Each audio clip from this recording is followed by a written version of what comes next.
Carrying on in section 5.1, let's say W and V are both vectors. The components of W are W1, W2. The components of V are V1, V2, which means, and the distance from W to V, well, that's the distance between the tips of the two vectors, and that's just a distance formula. You know the distance formula from high school. Now I want to consider a third vector, W minus V, and the components are W1 minus V1 and W2 minus V2.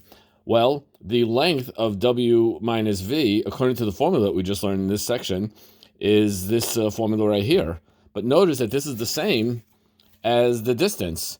So we've just learned that the distance from vector W to vector V is the length of W minus V. And this is a formula that works not just, now I just showed you an example in 2 dimensions, but this is a formula that works for even n dimensions.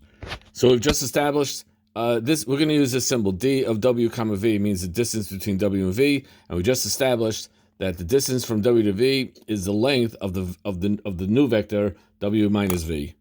What I would like you to do now is to verify these 3 simple but important properties: that D of WV is always greater than 0 for any 2 vectors, W and V. D of WV equals 0 if and only if W equals V. And D of WV equals D of VW.